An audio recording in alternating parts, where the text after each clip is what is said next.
Dieu a été fidèle envers moi, envers toi et envers nous tous au nom de Jésus. Il est un Dieu fidèle. Tout ce qu'il a promis, c'est vrai. Et la dignité de Christ qui rend toutes ses promesses fidèles et accomplit cette fidélité agira dans ta vie ce soir au nom de Jésus. Je vais vous rassurer que Dieu est là avec toi. Il est là avec moi et avec ceux qui sont en ligne partout. Dieu est ici, Dieu est là-bas. Ses prodiges pour les accomplir. Et il accomplira ses prodiges dans ta vie, même ce soir, au nom de Jésus.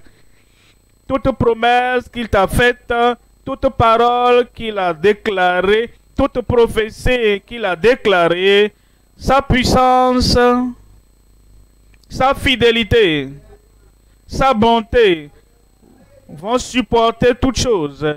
Et ce sera fait dans ta vie, dans nos vies, au nom de Jésus.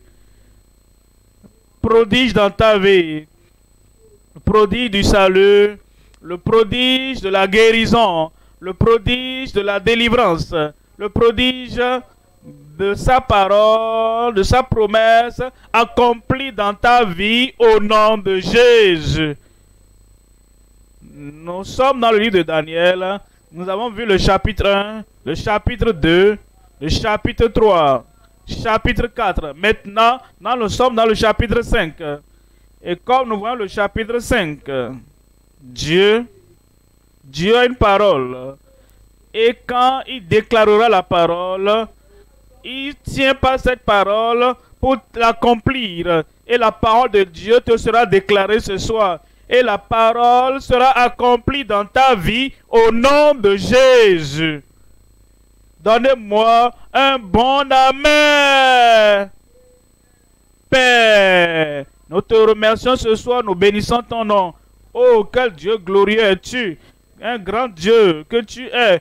Un Dieu puissant, fort, créateur, rédempteur tu es. Nous demandons, Seigneur, ce soir, que tu accomplisses ta parole dans chaque vie au nom de Jésus.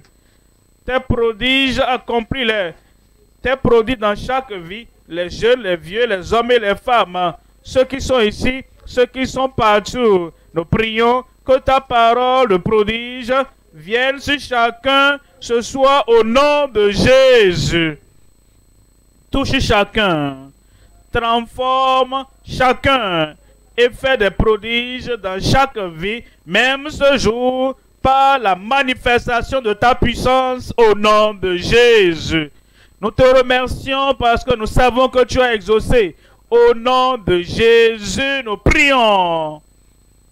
Un autre amen avant de vous asseoir. Dieu vous a déjà béni. Asseyez-vous dans les promesses et les bénédictions du Seigneur. Nous venons en Daniel au chapitre 5. Je vous lis le verset 26, 27 et 28. Voyons Daniel, chapitre 5. Lisons à partir du verset 26. Et voici l'explication de ces mots. Et voici l'explication. Chacun ici peut-être a une Bible. Plusieurs ont la Bible.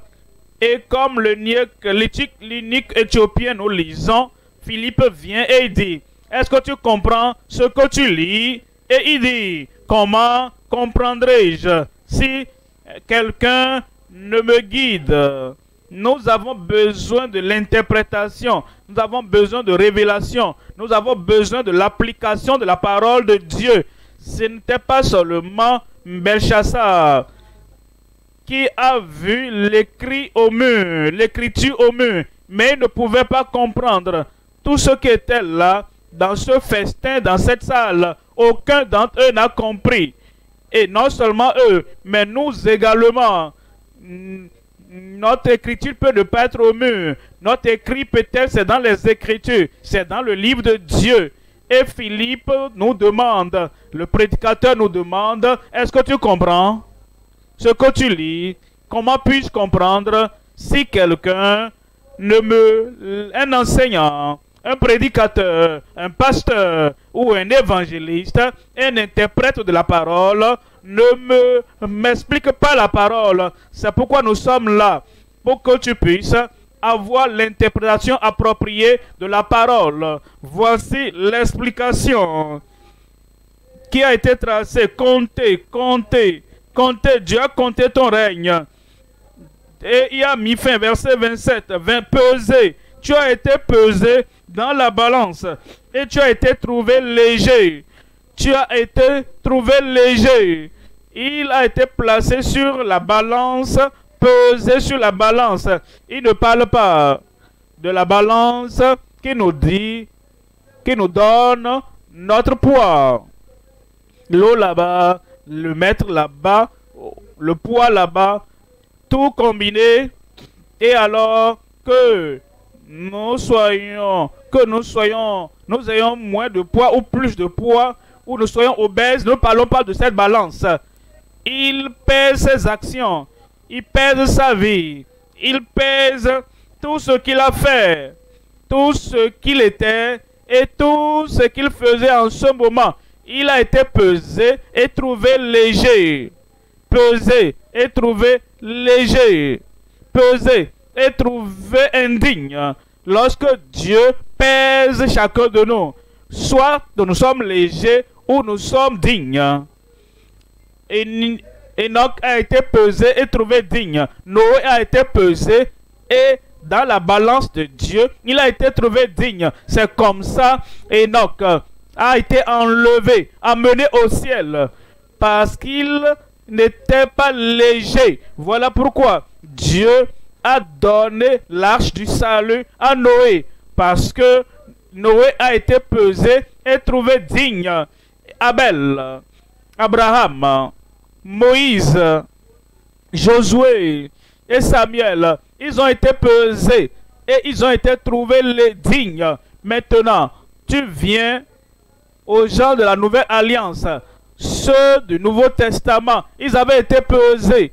Et comme Dieu, le même Dieu, ce Dieu qui est là, ce Dieu qui, dans les prodiges se sont accomplis, ce Dieu qui pèse la vie de tout le monde et pèse les actions de tout le monde, ce Dieu est toujours là. Quand tu viens dans la Nouvelle Alliance, il a pesé des gens comme Jean, comme Pierre, et par la grâce, à cause du calvaire pour eux, à cause de ce que Christ a fait pour eux.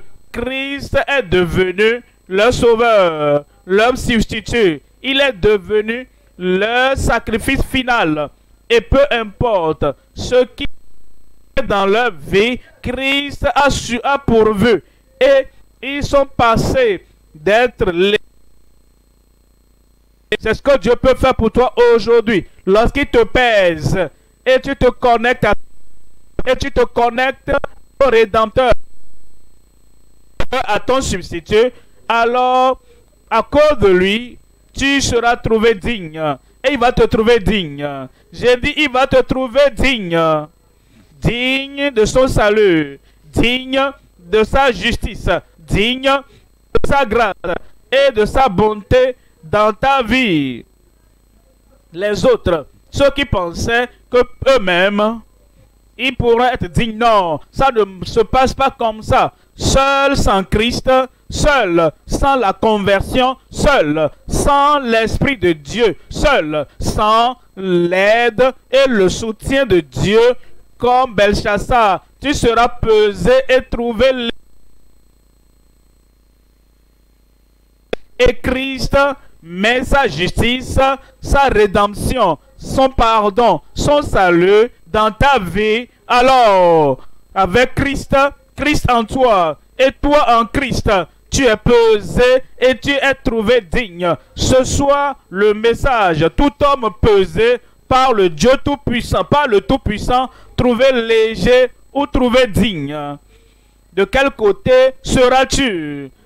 Où tiendras-tu? Si tu viens tout seul, sans son pardon, sans sa liberté, sans son salut, si tu viens sans la conversion que Christ lui-même accomplit dans nos vies, tu seras pesé et trouvé léger. Mais si tu viens à Christ, en Christ seul, je tiens. En Christ, je crois. Je me confie en lui. Je veux ce qu'il a fait au calvaire. Tu viens dans ma vie. Et maintenant, je suis à moi et je suis à lui. Il m'a sauvé et il m'a aimé. Et ton nom est écrit dans le livre de vie au ciel. Alors tu es pesé et trouvé digne. Tout homme, toute personne sur la face de la terre pesé par le Tout-Puissant. Soit tu es trouvé léger ou tu seras trouvé digne. Verset 28 de Daniel chapitre 5. Divisé. Ton royaume sera divisé. Parce qu'il était léger, il n'a pas prié, il n'a pas cherché la face du Seigneur, il n'a pas demandé le pardon, il n'a pas demandé le salut. Ton royaume sera divisé et donné aux Mèdes et aux Perses. C'est ce que nous considérons aujourd'hui. Et je prie, comme tu te connectes à Christ, comme tu te rattaches à Christ, comme tu te réconcilies à Christ, ce Dieu toujours présent, ce Dieu toujours fidèle, ce Dieu qui accomplit les promesses de sa parole, il te trouvera fidèle. Il va régler tes problèmes. Il va changer ta vie. Il va transformer tout dans ta vie ce soir au nom de Jésus. Amen. Il y a 3 points à le festin irrévérencieux et l'affreux blasphème débridé. Le festin irrévérencieux et l'affreux blasphème débridé. Aucune considération pour Dieu. Il a accepté la corruption dans sa vie et il a manifesté. Deuxième point, la franchise irrésistible d'un prédicateur intransigeant et impressionnant. C'était Daniel. Toujours comme ça, matin, après-midi et la soirée, Daniel est toujours non compromettant. Et il dit toujours la pensée de Dieu. Daniel était une personne équipée en Babylone pour lire l'écriture au mur et fidèlement, sans aucune crainte, sans faveur, sans timidité, sans trembler, même sans avoir peur de la face de l'empereur de l'époque. Il a déclaré la parole de Dieu, la franchise irrésistible d'un prédicateur intransigeant et impressionnant. Troisième point, l'accomplissement inévitable des prophéties impressionnantes et immuables. Plusieurs prophéties dans la parole de Dieu sont des prophéties qui sont impressionnantes. Pour Belshazzar, impressionnantes. Pour les croyants, impressionnantes.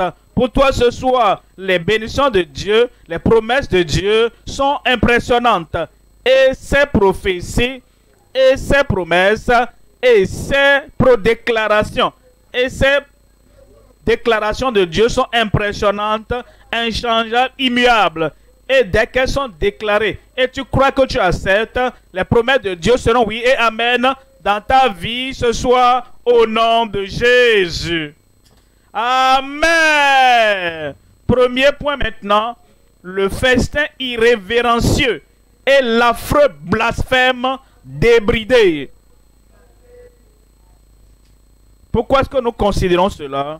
Nous devons considérer pour comprendre l'action de Dieu sur un homme, l'action de Dieu sur une famille, l'action de Dieu sur le prince, la puissance, l'autorité de Babylone, l'action de Dieu, sa réponse à la vie d'un homme, une femme ici terre, Pourquoi cela est arrivé? C'est ce que nous disons. Pourquoi est-ce que cela est venu sur l'homme? C'est ce que nous disons. Pourquoi? Pourquoi est-ce que son royaume a été divisé? Pourquoi est-ce que son œuvre a été arrêté sans miséricorde? C'est ce que nous considérons. En Daniel chapitre 5, lisons à partir du verset 1. Le roi Belchassar, donnant un grand festin, assez grand au nombre de 1000, et il but du vin en leur présence. C'est assez mauvais. Mais il ne s'est pas arrêté là. Verset 2. Belchassar, quand il eut goûté au vin, il fit apporter les vases d'or et d'argent que son père Nebuchadnezzar avait enlevés du temple de Jérusalem, afin que le roi et ses grands, ses femmes et ses concubines s'en servissent pour boire. Non seulement qu'il était profane, mais qu'il soit souillé, non seulement, mais il voulait également, il est devenu un agent de souillure. Il a appelé toutes ces personnes-là, ces femmes, assez mauvais, c'est ce que Dieu a établi, mais il avait plusieurs femmes, et il les a rassemblées. Et les concubines, pire, il n'avait pas seulement que des femmes, il avait des concubines. Une seule femme n'était pas suffisante pour lui. 2, 3 n'étaient pas suffisantes pour lui. Et toutes les femmes, la pluralité de femmes, elles n'étaient pas suffisantes. Il a ajouté des concubines. Maintenant, il a appelé tout le monde, d'autres princes, les femmes, les concubines, pour qu'ils viennent boire. Assez mauvais. Verset 3. Verset 3. Alors, on apporta les vases d'or qui avaient été enlevés du temple de la maison de Dieu à Jérusalem. Est-ce que vous voyez l'affront? Vous voyez l'indécence? Vous voyez le mal que le monsieur avait commis? Pendant que vous lui doitez, les autres 4 doigts sont également tournés sur votre direction. Parce que, comme il a été souillé, plusieurs dans le monde sont profanes comme ça. Et ils habitent dans le mal. Leur vie blasphème contre Dieu. Maintenant, on dit de la maison de Dieu à Jérusalem, le roi et ses grands, ses femmes et ses concubines s'en servirent pour boire. Verset 4. Ils burent du vin et ils louèrent les dieux d'or, d'argent, d'airain, de fer, de bois et de pierre. Est-ce que vous remarquez? Son père avait dans le chapitre 2 élevé cette statue. Il avait vu la tête d'or et il loue les dieux d'or. Il avait vu les bras de fer. Maintenant, il loue les dieux de fer. Il avait vu le tronc qui était d'airain. Maintenant, il loue le dieu d'airain et le dieu de fer et de bois et de pierre. Ça, c'est la profanation d'un homme. La profanation de ses femmes concubines et la profanation de ses princes. Dans le verset 5. Verset 5. En ce moment, apparurent les doigts d'une main d'homme. Dieu était sur le point d'agir. Est-ce que vous pouvez condamner Dieu? Si les hommes sont corrompus et se corrompent, si les hommes et les femmes sont souillés, se souillent, est-ce que vous pouvez condamner Dieu? Si les hommes et les femmes sont profanes, sales, corrompus, et ils changent la gloire de Dieu en quelque chose qui est contre nature, est-ce que vous pouvez condamner Dieu? Voilà pourquoi il a apporté le jugement. Nous parlons de... Laissez-moi parler du monde dans lequel nous vivons. En Michée chapitre 7, verset 3. Michée 7, verset 3. Michée 7, 3. Leurs mains sont habiles à faire le mal. Les gens du monde, et toi aussi tu es inclus, car tous sont péchés, sont privés de la gloire de Dieu. Leurs mains sont habiles à faire le mal. Le prince a des exigences, le juge réclame un salaire, le grand manifeste, et ils font ainsi que c'est notre monde.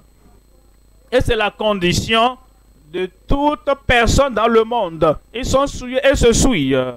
Ils sont profanes et influencent d'autres personnes à être profanes. Verset 4. On dit, le meilleur d'entre eux est comme une ronce, le plus droit pire qu'un buisson d'épines. Le jour annoncé par tes prophètes, ton proche, c'est alors qu'ils seront dans la confusion. C'est le monde dans lequel nous vivons. Tous sont péchés et sont privés de la gloire de Dieu. Non seulement que tous sont péchés, ils pratiquent le mal des deux mains, avec leur cœur, avec leur esprit, avec leur compréhension, avec leur intelligence, avec leur éducation. Tout ce qu'ils ont, ils commettent le mal avec. Et ils continuent à dégrader Dieu, à souiller Dieu et à souiller les autres. Et à les souiller également. Dans le Nouveau Testament, en Éphésiens chapitre 4, voyons le verset 17. Éphésiens 4, 17. Voici donc ce que je dis et ce que je déclare dans le Seigneur, c'est que vous ne devez plus marcher comme les païens qui marchent selon la vanité de leurs pensées. Belchassar marchait selon la vanité de ses pensées. Les hommes et les femmes autour de toi et toi-même, vous marchez selon la vanité de vos pensées. Et la vanité, vanité, tout est vanité. Mais pas nos grands-grands-parents, ils étaient corrompus au moment de Noé. Ensuite, après Noé, ils ont continué dans leur profanation, dans leur corruption. Et nous avons hérité cela auprès d'eux. Nous avons la dégradation. Nous avons les choses sales et les choses sales, souillées. Et nos vies, comme ça, et quand Dieu nous paie dans la balance de l'éternité, nos vies ne sont pas acceptables à Dieu. Parce que nous marchons dans la vanité de nos pensées. Verset 18. Verset 18 dit, ils ont l'intelligence obscurcie. Ils sont étrangers à la vie de Dieu, séparés de la vie de Dieu. C'est quoi la vie de Dieu? C'est une vie d'amour. Nous n'avons pas l'amour, nous avons la haine. Quelle est la vie de Dieu? C'est une vie de sainteté, de justice. Quelle est notre vie? C'est l'injustice et l'impureté. Marchant. Nous étions donc séparés à cause de l'ignorance. Quelle est la vie de Dieu? La vie de vérité. Mais non, notre vie, c'est la vie de déception, de tromperie. Nous sommes menteurs. Nous mentons par nos actions. Nous mentons par les paroles de la bouche. Nous mentons dans tout ce que nous faisons. Nous sommes étrangers à la vie de Dieu à cause de l'ignorance qui est en eux, à cause de l'endurcissement de leur cœur. Belchassar était aveugle à sa bonté et aveugle à sa prospérité, aveugle à la faveur de Dieu et à la vertu qui devait manifester devant le Seigneur. Et tout homme sur terre est également comme ça, aveugle. Aveugle au salut, aveugle à la justice, aveugle à une éternité avec le Dieu Tout-Puissant. Et on nous dit dans le verset 19, ayant perdu tout sentiment, il parle de Bethsaida. Ayant perdu tout sentiment, ce qu'il a fait, il a pris les vases de l'Éternel, les vases saints, pour adorer le Dieu, et il a pris ça de Jérusalem, le siège du Dieu Tout-Puissant. Comme les gens adorent le Seigneur, maintenant, ce qu'il a fait, toutes ces femmes, toutes ces concubines les a rassemblées, tous ses conseils les a rassemblés, tous ses princes il les a rassemblés. Ce qu'il a fait, il l'a fait même sans avoir de sentiment de culpabilité, sans avoir aucune condamnation. Il y a des gens comme ça aujourd'hui. Ils sont parvenus à un niveau où, dans leur vie, plus de culpabilité. Ils se comportent mal, pas de culpabilité. Ils rassemblent des femmes comme un professeur ou un maître dans un établissement. Les concubines les rassemblent, femmes et concubines, sans culpabilité. Ils boivent par-ci, boivent par-là, sans culpabilité. Ils fument. Est-ce que c'est la cigarette ou c'est marijuana ou bien les herbes sauvages? Ils fument sans culpabilité. Toutes les mauvaises choses qu'ils font, ils maltraitent les autres, ils sont cruels. Et ils n'ont pas de culpabilité parce qu'ils ont perdu tout sentiment. Ils se sont livrés à la dissolution pour commettre toute espèce d'impureté jointe à la cupidité. Maintenant, en Ecclésiaste, au chapitre 7, lisons le verset 17. Ecclésiaste 7, 17. Ecclésiaste 16, 17 dit: ne sois pas méchant à l'excès. Méchassa, quand tu t'es marié une seule femme, tu ne t'es même pas marié d'abord. Dieu n'a rien dit. Première, deuxième, troisième femme. Dieu t'a laissé tranquille. Il ne s'est même pas préoccupé comme une concubine. Et Dieu disait d'accord, peut-être tu vas te repentir. Peut-être qu'il va voir la repentance de son père, Nebuchadnezzar. Et alors, il va se réveiller et il reviendra en lui-même. Et les princes, et il a rassemblé tout ça. Et il a organisé un festin. Il a dit, allez prendre tous ces vases Dieu, et je vais boire dans ces vases, et je vais cracher sur le Dieu du ciel. Béchassa, ne sois pas méchant à l'excès, mon ami. Tu avances, tu es en grande vitesse, et tu te rapproches du point de non-retour. Ne sois pas méchant à l'excès. Menteur, tu as menti sur le compte de ceci, tu as menti sur ceci, et maintenant, le mensonge prochain que tu vas dire contre quelqu'un qui va régler avec toi. Ne sois pas méchant à l'excès. Tu courais peut-être à la femme du pauvre, le monsieur ne peut rien dire contre toi. Et tu va-t-elle. Et maintenant, tu es en train de prendre la femme d'autrui. Et cette femme, il ne va pas seulement te montrer du piment, il te montrera la mort. Ne sois pas méchant à l'excès. Tu buvais. Maintenant, la fin de l'année approche et tu es maintenant pressé de mourir même. On dirait que tu es pressé d'aller en enfer. Ne sois pas méchant à l'excès. Tu ne respectais pas et tu déshonorais les gens. Tu l'as fait envers elle. Les gens disent laissez-le tranquille. Il est comme ça. C'est sa vie. Et maintenant, tu veux faire autre chose. Et ceci peut coûter ta vie. C'est pourquoi il dit, ne sois pas méchant à l'excès. Et ne te montre pas trop sage. Pourquoi te détruirais-tu avant ton heure? Béchassa, la course que tu fais là, ne sois pas méchant à l'excès. Pourquoi ne pas te repentir? Et Dieu te parle ce soir. Il dit assez, c'est assez. Regarde ce que tu as fait. Regarde là où tu as été.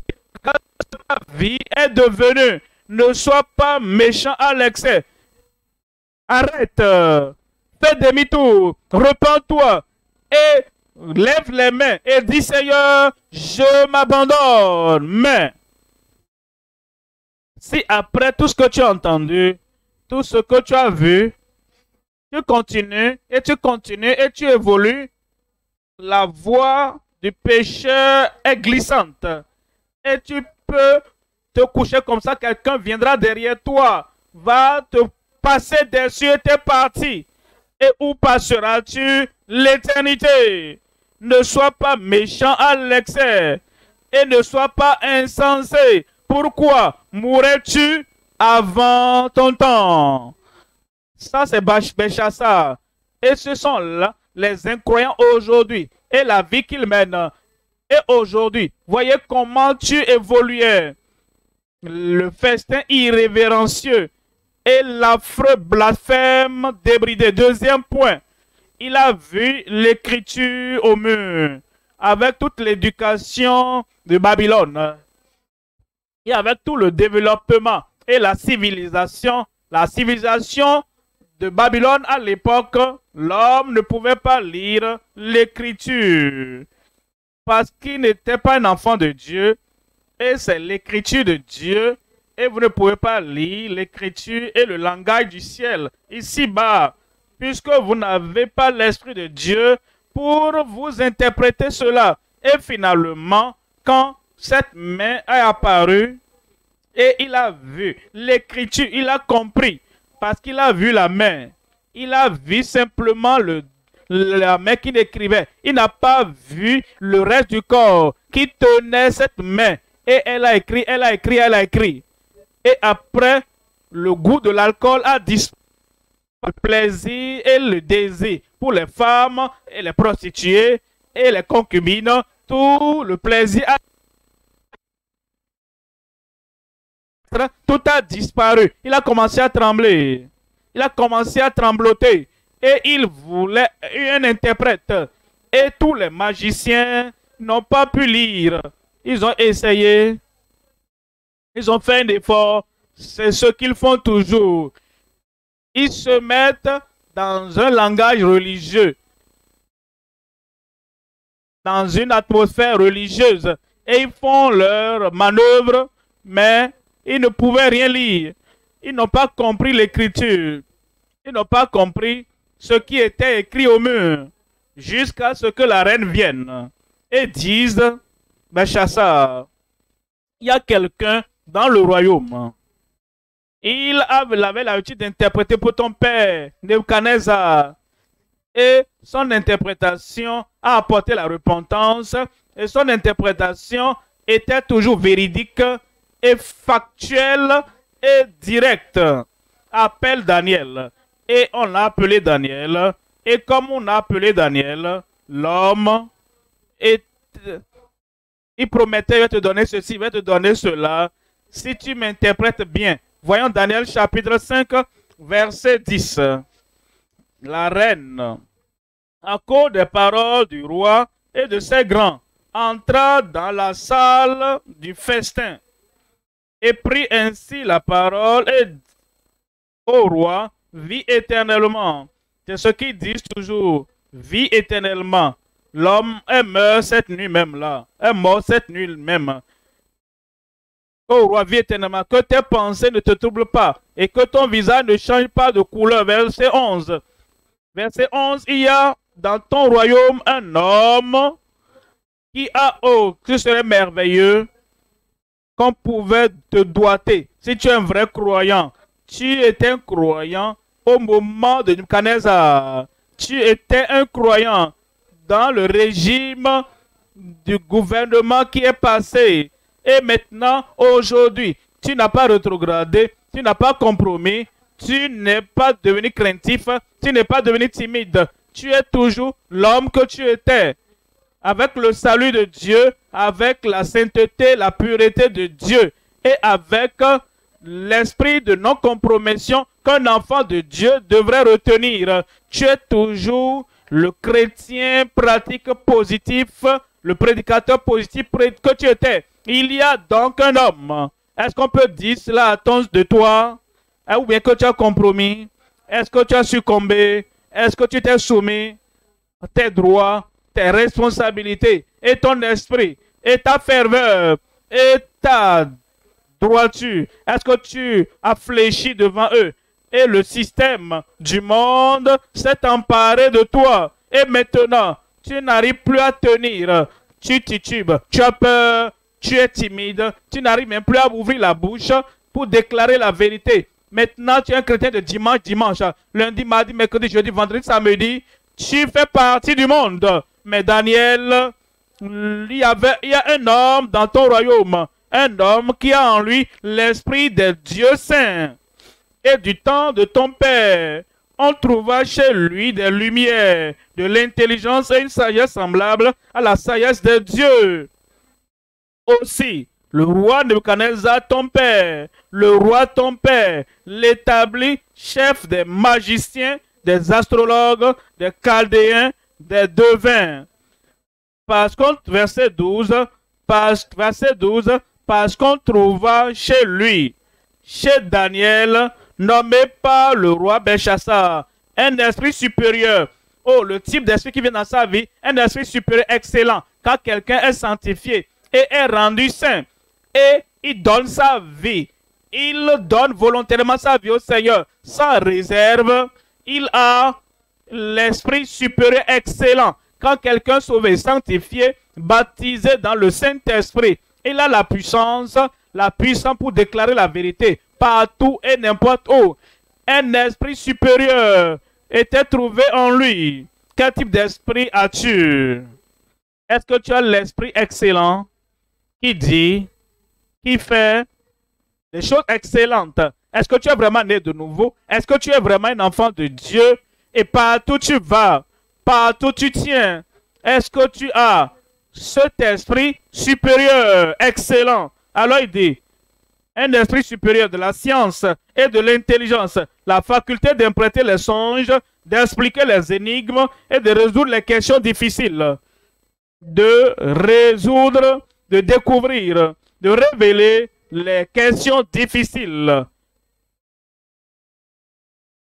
d'expliquer les énigmes et de résoudre les questions difficiles. Que Daniel soit donc appelé et il donnera l'explication.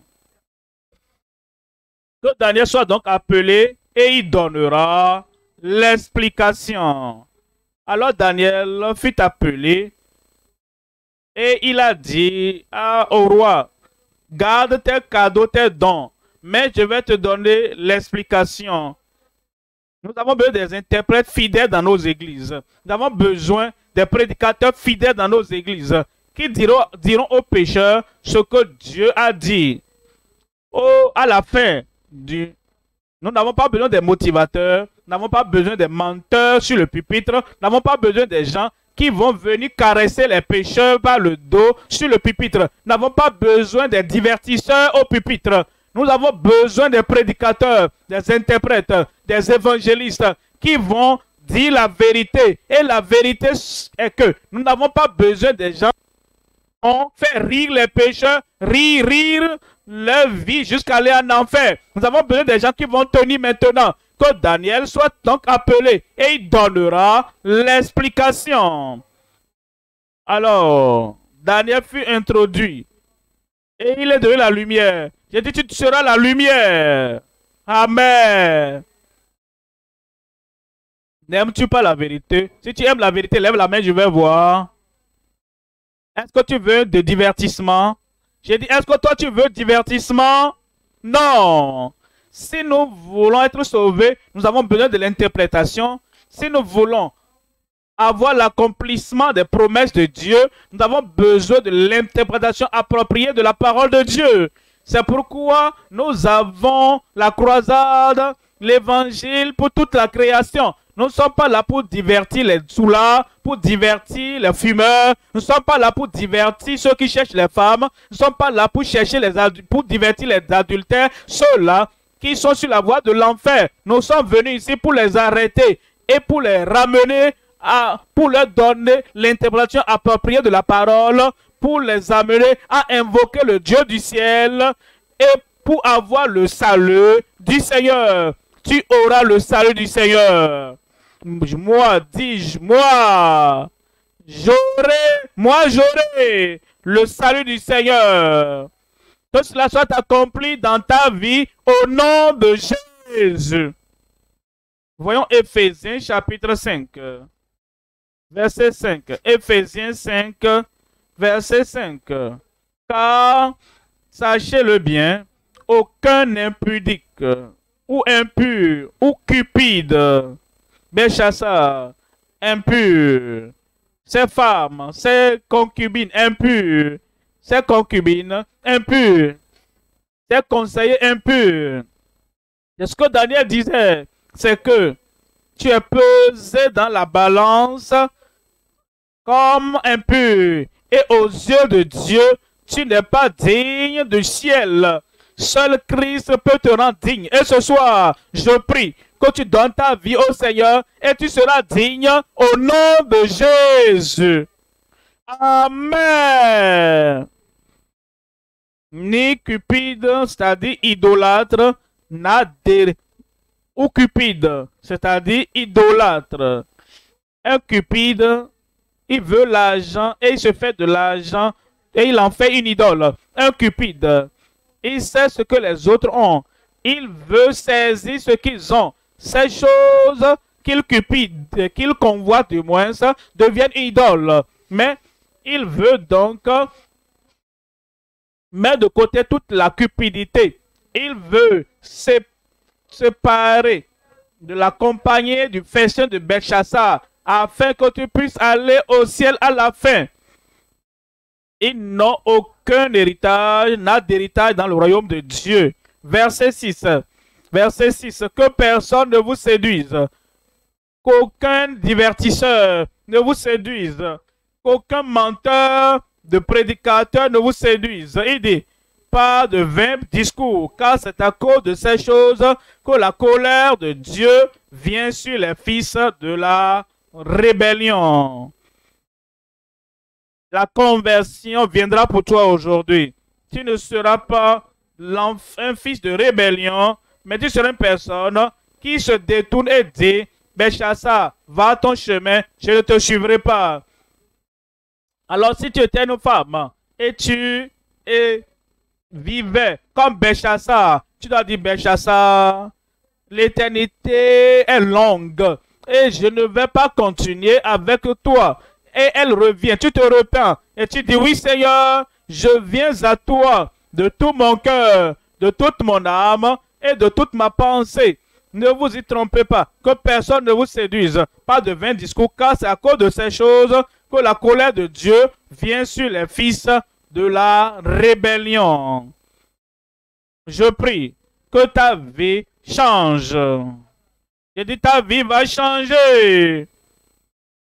Les soirées de nuit, bulles, bois dans la nuit, l'ivrognerie de nuit, l'adultère secret, la fornication secrète ce soir. Le Seigneur va purifier et balayer tout cela de ta vie au nom de Jésus. Cette main, Méné, Tekel, qui a montré que Dieu avait pesé Belchassar. Et ceux qui étaient là, et ils avaient été trouvés légers. Dans ton cas, le jugement de Dieu va passer de ta vie. Et le jugement de Dieu va passer de dessus toi. Vous savez pourquoi? Si le prédicateur est clair, ceux qui répondent à la prédication doivent être clairs. Ça, c'est l'objectif. Belchassar a pris part du jugement qui vient. Il devait immédiatement se tomber sur son visage pour dire, oh Dieu, je suis désolé pour la profanation. Je suis désolé pour la souillure. Je suis désolé pour le mal de ma vie. Et la miséricorde sera venue après tout. C'est comme ça son père Nebuchadnezzar a reçu la miséricorde de Dieu. Il agissait, d'accord Daniel, ça c'est bon. Amenez-moi une chaîne, mettez-le ça au cou. J'étais dit que je te ferai des cadeaux, même si elle dit que tu ne veux pas les dons, alors je te donne ceci, je te donne cela. Et un homme mourant, un cadavre qui va en enfer, amenant des cadeaux, des dons au prédicateur. On n'en a pas besoin. La réponse de ta vie, c'est ce dont tu as besoin. Et dis, Seigneur, je viens. Je suis désolé pour le mal, pour la profanation et pour la souillure de ma vie. Je suis désolé, tel que je suis, sans rien, sans aucune excuse. Jésus, je viens à toi. Et comme tu viens ce soir, le Seigneur va te pardonner. Le Seigneur va te sauver. Et le jugement qui suspend sur ta tête, ce jugement va disparaître au nom de Jésus. Amen. Troisième point maintenant. Troisième point. L'accomplissement inévitable des prophéties impressionnantes et immuables. Voyons Daniel chapitre 5. Lisons à partir du verset 25. Daniel 5, 25. Voici l'écriture qui a été tracée.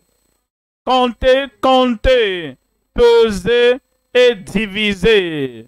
Verset 26.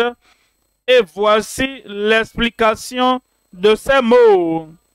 Comptez, Dieu a compté ton règne et y a mis fin. Dieu, il est le Dieu de toute puissance. Il est le Dieu de toute décision. Et personne ne peut faire un pas plus, un jour de plus, une semaine de plus, sans l'approbation et le consentement du ciel. Cet homme n'avait rien à faire avec le ciel. Il n'était même pas en relation avec le Dieu du ciel. Il n'était même pas en relation avec Christ au ciel. Il n'était même pas en relation avec l'apparence du quatrième, l'apparence qui est comme la figure comme le Fils de Dieu. Il n'avait pas de relation avec lui. Et il n'avait pas l'esprit supérieur excellent. Il n'était pas en relation avec l'esprit supérieur. Il n'avait rien à faire avec le ciel, d'accord? Alors, puisque tu ne connais pas et tu n'acceptes pas que le Dieu des cieux est le Dieu de toute la terre maintenant. Dieu a compté ton règne et y a mis fin. Je prie que ta vie ne finisse pas maintenant. Je prie que ton règne ne finisse pas maintenant. Si tu te connectes au Dieu du ciel, si tu te connectes à Christ qui est au ciel, si tu te connectes à l'Esprit de Dieu et tu dis, oh Seigneur, je menais ma vie dans l'isolement, tout seul, moi-même. Mais maintenant, je te reconnais que tu es mon Créateur. Maintenant, je reconnais Christ comme mon Sauveur, mon Rédempteur. Je reconnais Christ comme mon Rédempteur et mon Seigneur et mon Sauveur. Et le Saint-Esprit comme mon soutien, comme mon consolateur qui vient m'aider. Viens à Christ. Je ne te résisterai plus. Une nouvelle vie va commencer pour toi. Un nouveau chapitre va commencer pour toi. Une nouvelle vie va commencer pour toi. Il va pardonner le passé. Et il va t'affranchir. Et tu vivras, tu mèneras une vie profitable à partir de maintenant dans ta vie au nom de Jésus. Verset 27. Verset 27, pesé. Tu as été pesé dans la balance de Dieu. Et tu as été trouvé léger. Tu as été pesé dans la balance. Et tu as été trouvé léger. Être léger veut dire que tu as des manquements. Tu n'as pas le billet qui pourra t'amener à avoir une place dans l'avion céleste pour t'amener dans la cité meilleure. Même ton passeport, si tu as un passeport donné, ça c'est un faux. Où est-ce que tu as eu ça? Cela a été donné dans un faux bureau. On essayait d'identifier ces gens-là qui délivrent ces faux passeports. Viens ici maintenant. Et on enferme le monsieur même. Si tu veux vraiment aller dans cette cité meilleure, la terre de Beulah, la terre promise, le ciel, tu as besoin d'un passeport qui est délivré par Christ du ciel, parce qu'il est mort, afin qu'il puisse te tracer le passage pour que tu ailles au ciel. Et à cause de lui, tu pourras être digne. Ce soir, tu seras digne. Ce soir, tu seras digne. Voyons l'homme, le centenier est venu et il a dit, Maître, mon serviteur est tourmenté et très malade à la maison. Et Jésus a dit, je viendrai et je le guérirai. Mais l'homme a dit, oh, je ne suis pas digne. Dis seulement un mot.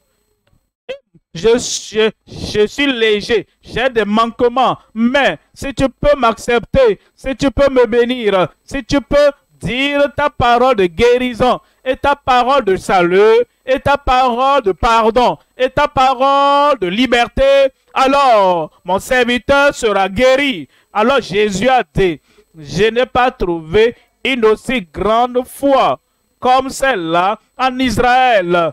Et il a dit, à cause de ta foi, je te rends digne, ton serviteur est guéri. Et ce soir, à cause de ta repentance, à cause de ton cœur doux, à cause de ta confession, sachant que je ne suis pas digne, je prie.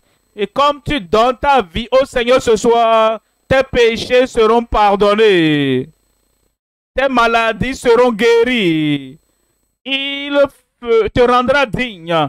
Alors il écrira ton nom dans le livre de vie au ciel et tu seras digne au nom de Jésus. Vous savez ce que Jésus a dit? Jésus a dit, veillez et priez afin d'être trouvé digne. Afin d'être trouvé digne. Si vous êtes négligent, tu dis d'accord, j'entends, mais je m'en fous, j'entends, mais je ne m'en fiche, j'entends, mais je ne vais pas demander au ciel. Tu vas être léger, tu seras indigne, mais veillez et priez afin d'être trouvé digne de tenir devant le Fils de l'homme. Et ce soir, tu seras digne. Il n'y aura pas de manquement dans ta foi. Il n'y aura pas de manquement dans ta confiance. Il n'y aura pas de défaut dans ta repentance. Tu seras digne ce soir au nom de Jésus. Est-ce que vous entendez un amen là-bas? Et à l'ange de l'église de Smyrne écrit, je n'ai pas trouvé tes œuvres parfaites devant moi, mais tu as quelques noms. Ils marcheront avec moi en vêtements blancs, car ils en sont dignes. Quelques-uns. Et tu peux faire partie de ceux-là, partie de ces noms, de quelques noms, tes vêtements spirituellement, tes vêtements de justice sont plus blancs, lavés dans le sang de l'agneau. Et alors il dit, ils marcheront avec moi en blanc, parce qu'ils en sont dignes. Le Seigneur te rend digne ce soir. La dignité de Christ viendra dans ton compte. Et le Seigneur lui-même dira, oui, j'ai entendu ta prière. Je sais que tu as parlé avec conviction et tu as parlé avec détermination. Je ne vais pas continuer dans le style de vie de Belchassar, dans la souillure, dans la profanation. Seigneur Jésus, reçois-moi. Il va te recevoir ce soir au nom de Jésus. Mais pour Belchassar, il regardait, d'accord, j'ai entendu. Il n'a pas répondu de façon appropriée. On dit dans le verset 28, divisé, ton royaume sera divisé et donné aux Mèdes et aux Perses. Cette nuit-là, l'histoire a pris fin là. Ton histoire ne prendra pas fin comme ça. Ta vie ne sera pas gaspillée comme ça. Ton avenir ne va pas s'arrêter comme ça. Tu vas continuer dans la voie du Seigneur et tu viendras à Christ. Toi et Christ, vous serez dignes. Toi et le salut, tu seras digne. Toi et la rédemption du Seigneur, tu seras digne au nom de Jésus. Seigneur, rends-lui digne. Seigneur, rends-la digne. Et quand tu es digne de cette manière, le ciel sera ta demeure à la fin au nom de Jésus. Et pendant que tu es encore ici-bas, si tu es malade, il va te guérir. Si tu es tourmenté, il va te délivrer. Comme tu dis, comme le centenier, ce que le centenier, Seigneur, je ne suis pas digne, mais dis seulement un mot, et mon serviteur sera guéri. Il va transformer ton indignité en dignité au nom de Jésus. Tes défauts, tes manquements, il les transformera en accomplissement au nom de Jésus. Mais n'agis pas comme Belchassar. Ne demeure pas comme Belchassar, profane, souillé, pécheur, incorrigible. Et il est resté dans le mal. Tu dois faire marche arrière pour dire, Seigneur, Christ est ma dignité. Christ est mon sauveur. Christ est mon rédempteur. Et je viens sur la base de Christ. Mes larmes qui coulent à jamais, mon zèle qui continue. Tout cela ne peut expier mon péché. Toi et toi seul peux sauver. Il est prêt à te sauver maintenant. Est-ce que toi tu es prêt à être sauvé? Il est prêt à te pardonner. Est-ce que toi tu es prêt pour être pardonné? Il est prêt à te rendre digne. Est-ce que toi tu es prêt à être digne? Je pose une question. Prêt? Prêt? Prêt? La tête baissée, les yeux fermés. La tête baissée, les yeux fermés. Il est le seul qui peut nous rendre dignes pour le ciel. Tout le monde sans l'aide céleste, tout le monde sans le Sauveur céleste, tout le monde sans le sacrifice de Christ sur la croix du Calvaire est indigne. Tout le monde seulement digne de l'enfer. Mais quand tu viens à Christ ce soir et tu dis, Seigneur, toi, tu es ma dignité, il va pardonner tes péchés. La tête baissée, les yeux fermés. Tu veux venir à Christ maintenant et tu dis, oui Seigneur, je me donne à toi. Je m'abandonne, mon cœur, ma vie à toi. Je sais qu'avec ma vie actuelle, souillure, pécheur, vie pécheresse, iniquité, et avec ma corruption présente dans la vie, je sais que je suis indigne, indigne du ciel. Mais je confie, je remets toutes ces mauvaises choses de ma vie à Christ, afin que tu me rendes digne, n'importe où tu es. Tu veux qu'il te rende digne du salut, du pardon, de la liberté, de la grâce, de la miséricorde, du ciel. N'importe où tu es, lève ta main. Que Dieu te bénisse là-bas. Que Dieu te bénisse là-bas. En ligne, n'importe où vous êtes, voici le moment. Christ seul veut te rendre digne. Alors lève ta main. N'importe où tu es. À la télévision, tu suis à la télé, à la radio. Lève simplement cette main. Il te rendra digne. Il te rendra digne. Lui, par sa dignité, il va enlever l'indignité de ta vie. Le pécheur n'est pas digne de lui-même, d'elle-même. Une concubine n'est pas digne d'elle-même. Un coureur de jupon n'est pas digne de lui-même. Un soulard n'est pas digne de lui-même. Un menteur religieux n'est pas digne de lui-même. Mais comme tu viens à Christ, tu dis, oui Seigneur, me voici. C'est Christ, le Sauveur, Christ, le Rédempteur, qui te rend digne. Lève cette main. Si tu lèves ta main, mets-toi debout et identifie-toi au Seigneur. Merci là-bas. Que Dieu te bénisse là-bas. Tu veux être digne du ciel. Tu ne veux pas aller en enfer. Quand tu mourras, tu veux être digne de la bonté de Dieu, de la grâce de Dieu, du salut de Dieu. Mets-toi debout là où tu es. Il est celui qui te rendra digne. Il n'est pas venu te divertir n'importe où une soirée. Il est venu te dire la vérité.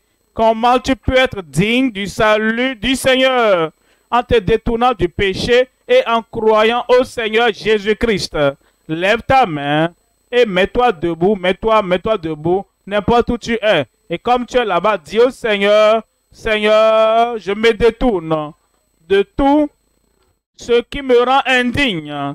Et je viens à toi pour le pardon, pour la liberté, pour le salut. Seigneur, accorde-moi ce pardon et ce salut maintenant. Parle au Seigneur dans la prière. Le Seigneur lui-même va te donner son salut qui te rend digne.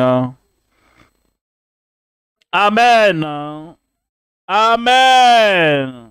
Père, je prie pour vous maintenant. Gardez la main levée, Père.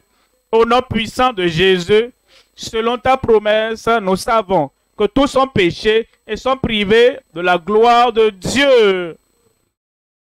Et quiconque, tout le monde est indigne du ciel, indigne du salut. Mais Christ est notre dignité. Je prie, Seigneur, ta mort sur la croix du Calvaire. Je prie, Seigneur, pardonne-les, affranchis-les, donne-leur ton salut au nom de Jésus. Je prie, Seigneur, que l'Esprit rende témoignage à leur cœur, que même s'ils étaient indignes, légers avant Christ, par le salut, Christ, par la substitution, Christ, en prenant tous leurs péchés sur lui-même, les a maintenant rendus dignes. Je prie, Seigneur, Écris le nom de chacun là-bas dans ton livre de vie au ciel au nom de Jésus. Confirme le salut, confirme le pardon, confirme la liberté et rends-les dignes. Et quand Christ reviendra, et les morts en Christ se lèveront, et nous qui sommes vivants serons tous ensemble enlevés au ciel. Je prie que ceci soit parmi les nombres au nom de Jésus. Merci Seigneur pour l'exaucement. Au nom de Jésus, j'ai prié. Un autre Amen. Un Amen mondial. Que Dieu soit avec vous, toujours debout, la main levée. Vous avez reçu le salut du Seigneur. Maintenant, vous allez écrire votre nom. Pour ceux qui sont dignes, nos conseillers sont là et ils vous donneront une fiche, un formulaire à remplir. Remplissez correctement, plus de mensonges, plus de tromperies. Une nouvelle créature en Christ qui est digne maintenant pour le ciel ne va plus continuer dans l'ancienne vie.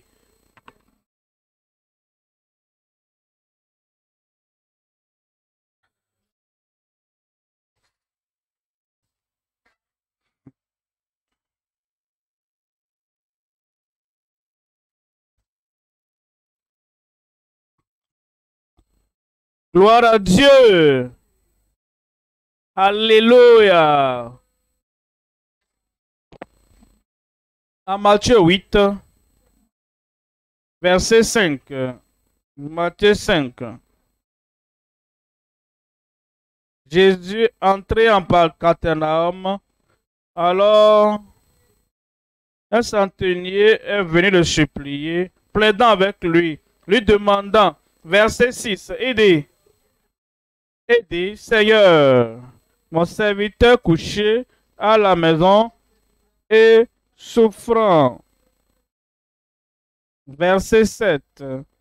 Jésus lui dit, j'irai et je le guérirai. Il viendra et te guérira. Ce soir, il est venu te guérir. Je viendrai. Il te parviendra là-bas. Il te parviendra là-bas. Verset 8. Verset 8. Le centenier répondit, Seigneur, je ne suis pas digne que tu... Ça, c'est bon. Il a appelé Seigneur. Il a fait de lui Seigneur de sa vie. Il était centenier. Mais il a appelé Seigneur. Dès que tu l'appelles Seigneur, Sauveur, guérisseur, libérateur, je m'abandonne ta vie, Seigneur. Digne que tu entres sous mon toit. Mais dis seulement un mot. Pas d'huile. Dis seulement un mot. Tu n'as pas besoin de venir pour mettre la main sur la personne. Dis seulement un mot. La parole de guérison du Seigneur te parviendra ce soir. Et elle va te guérir. Et mon serviteur sera guéri. Je serai guéri. Je serai guéri. Ce tumeur disparaîtra. Cet aveuglement disparaîtra. La paralysie disparaîtra. Et l'hémorroïde disparaîtra. Le cancer disparaîtra ce soir. Mon serviteur, mon corps sera guéri. Alors ferme les yeux maintenant. Et mets une main là où tu as le défi. Et lève la deuxième main. Rappelle-toi, dis seulement un mot. Et tu viens avec assurance. Mon serviteur sera guéri. Ta guérison est venue ce soir. Je ne suis pas dit, mais t'appelles Seigneur. Je te reçois comme Seigneur. Je sais que le Seigneur de ma vie, toutes circonstances dans ma vie, maintenant que je t'ai pris comme Seigneur, ta dignité devient ma dignité et je serai guéri. Le Seigneur vient avec la guérison maintenant. Après le dernier Amen, tu vas t'examiner. Ce miracle sera déposé là-bas. Lève cette main et impose l'autre main là où tu as le problème. Ici en ligne, partout où vous êtes, miracle est venu pour toi. Père, au nom de Jésus, Tu es le Dieu des prodiges, le Dieu de puissance, le Dieu de dignité et le Dieu de grand accomplissement, de manifestation. Viens pour tout ton peuple et comme ils prennent Jésus comme Seigneur, guéris-les au nom de Jésus. Cette insanité, la folie là-bas, je te commande, sors au nom de Jésus. Ces yeux aveugles là-bas et ces yeux affaiblis, Dieu touche vos yeux maintenant. Soyez guéris au nom de Jésus. La surdité que tu as, le mutisme que tu as, le Seigneur est à tes côtés là-bas maintenant. Le miracle qui délie ta langue, le miracle qui ouvre tes oreilles, vient sur toi maintenant au nom de Jésus. Et tous les tumeurs, l'enflement, tout gonflement, éléphantiasis, hernie, fibrome, goitre, bosse au dos, je commande, tu es libéré. Sortez au nom de Jésus. Il sait, sois guéri au nom de Jésus. Cancer, sois guéri au nom de Jésus. Et tuberculose, sois guéri au nom de Jésus. Covid, sois guéri au nom de Jésus. VIH-Sida, sois guéri au nom de Jésus. Toute maladie incurable dans ton corps, sois ôtée maintenant. Seigneur, de façon définie, de façon spectaculaire, donne la guérison à tout le monde, comme il t'appelle Seigneur, au nom de Jésus. Guérison partout, délivrance partout, manifestation de ton amour, de ta miséricorde, de ta grâce, partout, au nom de Jésus. Tu es guéri, tu es guéri, tu es délivré.